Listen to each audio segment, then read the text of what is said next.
Vamos a la tercera y última entrevista de la tarde. Y para mí es una alegría, como siempre, presentar a Gabriel Fernández. Hola Gabriel, Claudio Angelini en esta oportunidad solo te saluda desde aquí, desde Bahía Blanca. ¿Cómo estás? ¿Qué tal, Claudio? ¿Cómo andás? ¿Cómo están por ahí? Bueno, muy bien, muy bien. Te imaginas que con tantas cosas que hablar en este país uno no tiene descanso, ¿no? Y encima nos metemos con cuestiones internacionales también. Así que programa intenso. Pero bueno, mira, ayer en realidad estaba leyendo tu última nota en Fuentes Seguras, donde haces una introducción que a mí me aclaró bastante, donde decís, bueno, los intereses en la guerra de Medio Oriente de las potencias en disputa no son los mismos. Parecería que son los mismos, pero no lo son. Entonces te pediría que arranquemos abriendo un poco ese concepto. Bueno, en este punto, Estados Unidos, que hay que ver, hay que pensar cuál es el sentido de su adentramiento en este conflicto. Lo que necesitan es sostener el entramado de lo que podríamos llamar el control de la venta de petróleo, el flujo y venta de petróleo.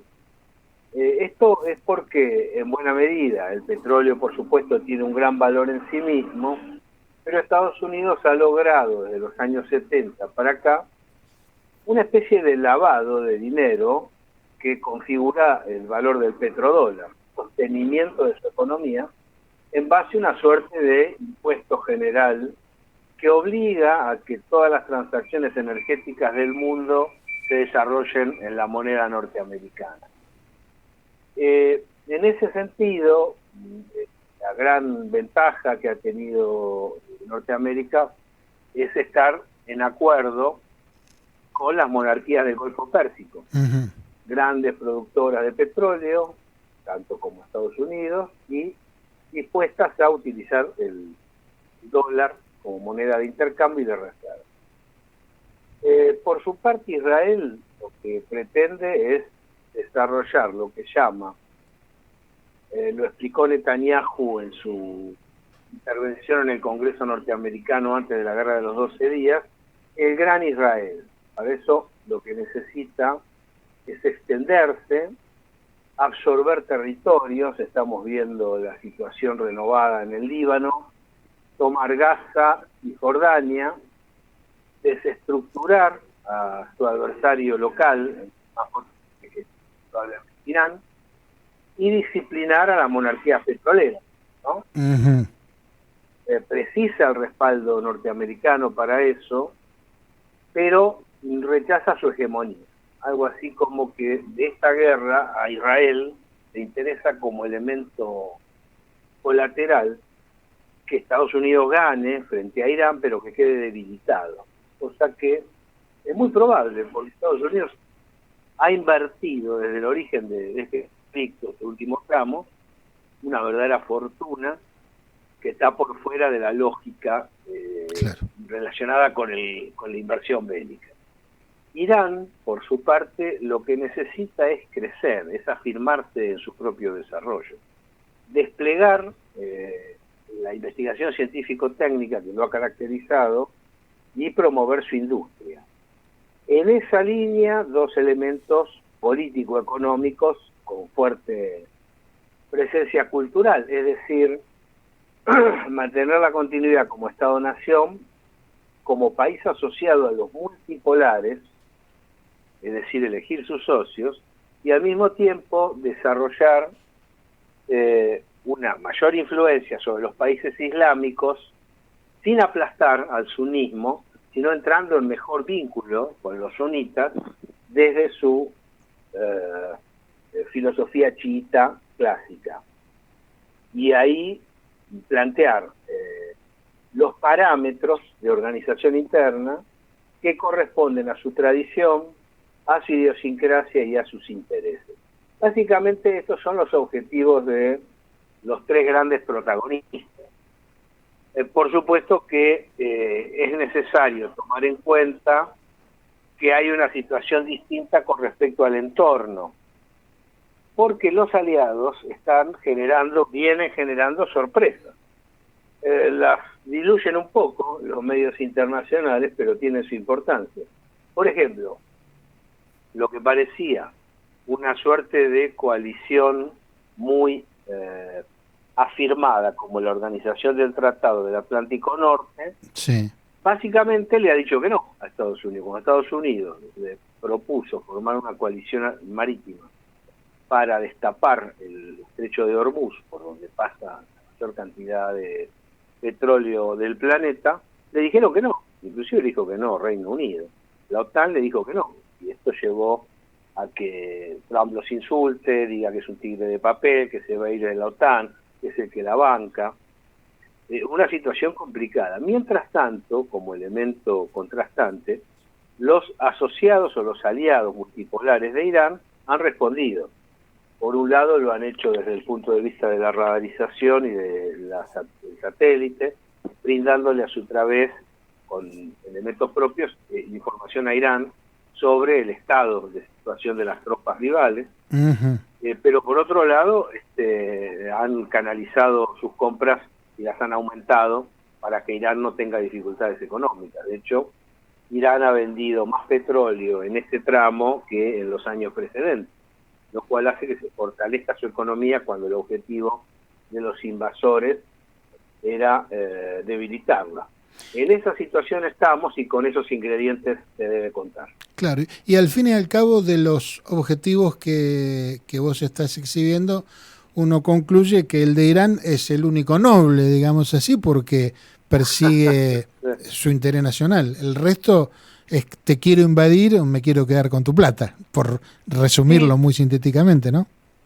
Sí, podría decirse que Israel también mantiene un objetivo nacional propio, ¿no? Que no lo compartamos no quiere decir que no exista. No, claro. Pero es más o menos esa la situación, sí.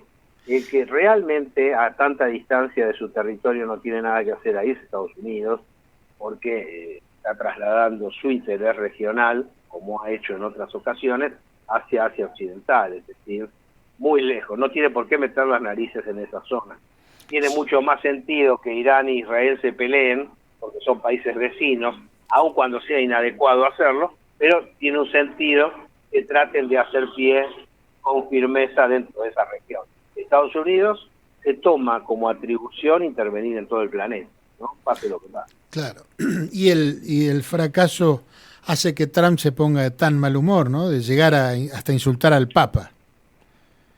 Creo que, bueno, eso es importante mencionar el acierto de Jorge Bergoglio de haber dejado como heredero, haber sugerido que León XIV sea su heredero, ¿no?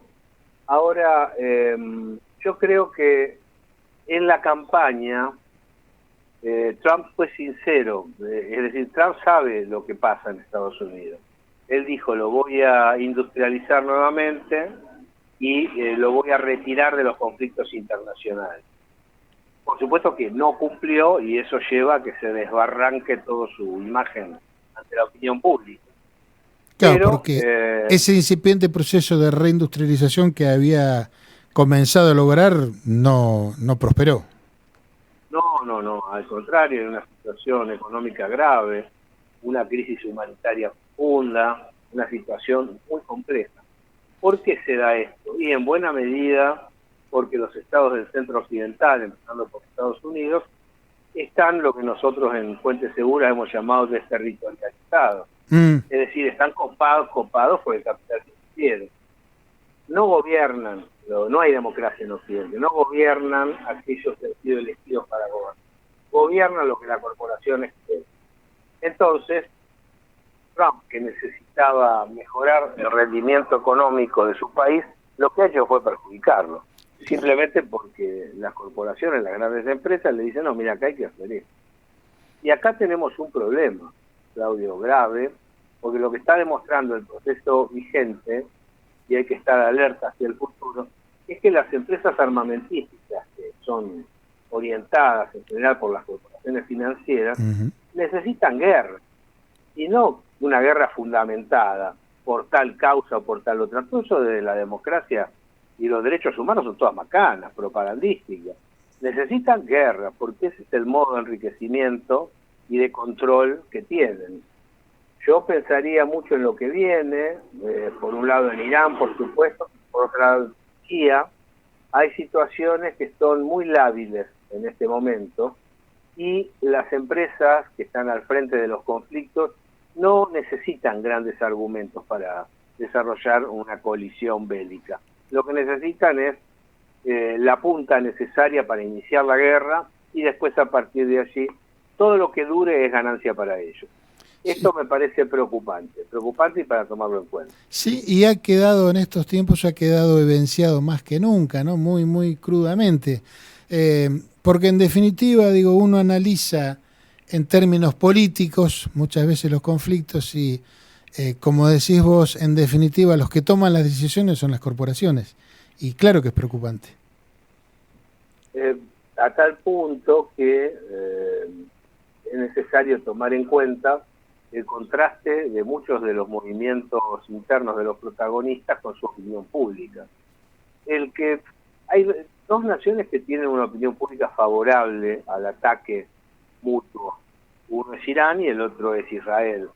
Sus opiniones públicas creen que el otro es un enemigo. La diferencia está en que Israel decrece el apoyo, hay mucho más rechazo progresivamente, mientras que en Irán crece el apoyo, la gente se moviliza, respalda a la conducción islámica, respalda la presidencia, pone el cuerpo ante los bombardeos. El que está más complicado por eso mismo que decíamos, es Donald Trump.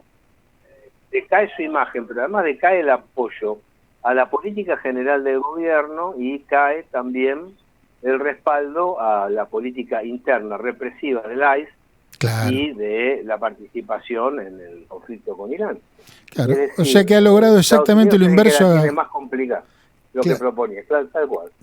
Ni más ni menos. Y en ese escenario, y voy a ser cortito porque ya nos estamos quedando sin tiempo, ¿cómo lees el contacto entre Xi Jinping y Chen Li-won, líder de la oposición taiwanesa?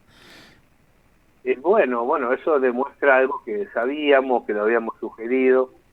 Taiwán es una nación muy práctica, es líder en semiconductores y sabe que los mercados asiáticos son esenciales para el desarrollo de esa enorme riqueza, que inclusive va a superar el petróleo en un tiempo breve, y sabe que China es la llave para la elaboración de semiconductores de alta calidad y de nueva generación y para su venta. Por lo tanto, si no se meten en el tema de determinar quién gobierna en cada lado, si se permite la autonomía de Taiwán en términos administrativos, no tienen problema en hacer las paces con China. Hay una ligazón histórica, por supuesto. El Kuomintang, que en algún momento se tuvo que mudar hacia allí, escapando de la China comunista, en este momento ha replanteado su mirada y considera que es una positiva forma de acercamiento, el respeto mutuo entre ambas provincias que se consideran naciones, tomando en cuenta que China, como República Popular, no puede aceptar una independencia plena porque considera que Taiwán es parte de su territorio. Taiwán, eso, si se lo deja crecer en materia industrial, no va a objetar el planteo de Xi Jinping. Así que no hay razones para pensar que no puedan convivir y progresar productivamente en el futuro cercano. Exactamente, lo están haciendo ya. Claro. Pero lo cual, digo, complica lo que decíamos antes. Complica el panorama de Occidente, pero también hay que tener cuidado los atentados de falsa bandera, las provocaciones en Occidente, las acciones de las empresas armamentísticas, las acciones de Japón. Es decir, hay una serie de elementos de riesgo que sí pueden generar un conflicto con Taiwán, aun cuando los protagonistas no lo deseen. Ahí también hay que estar alerta. Claro. Y la última, y te libero y desde ya te agradezco la atención. El seguro desbarranque de Trump, ¿cómo va a jugar aquí en la Argentina con la pesadilla que estamos viviendo?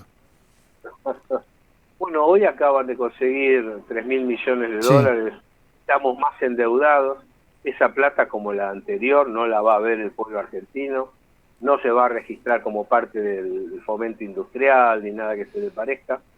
Esa es una tarea que más que vinculada con la interioridad norteamericana va a tener que mirarse hacia adentro del pueblo argentino y resolver qué quiere hacer. La gestión económica de Milei es la que prometió y es desastrosa, es una suerte de condena autoinfligida para lograr la recesión, como si eso fuera positivo, con lo cual queda en manos del pueblo argentino y de la oposición en nuestro país resolver el tema. Por supuesto que la caída eventual, posible, no segura, del gobierno republicano sería un golpe para Javier Milei, pero de todos modos aquí hay que ver bien las razones internas y las razones psicológicas internas que nos llevaron a tener un gobierno de esta naturaleza y qué tipo de proyecto y de proyecto nacional, popular, industrial va a llevar adelante el pueblo argentino para lograr construir la nación que necesitamos. Sí, me parece que eso es lo central, ¿no?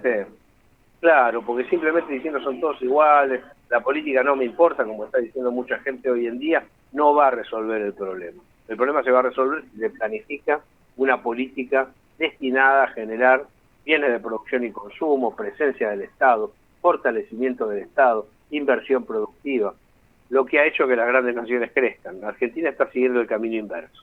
Exacto, exacto. Así que, bueno, yo creo, siempre digo, lo último que se pierde es la esperanza, pero la esperanza hay que alimentarla, hay que trabajarla. Hay que alimentarla, exactamente. Hay que pensar y proponer. Gabriel, te agradezco en el alma este rato y te seguiremos molestando, por supuesto. No, no es molestia, Claudio. Muchísimas gracias. Te mando un fuerte abrazo para vos y los compañeros. Un gran abrazo para toda la gente radiográfica. Chau, Gabriel. Bien.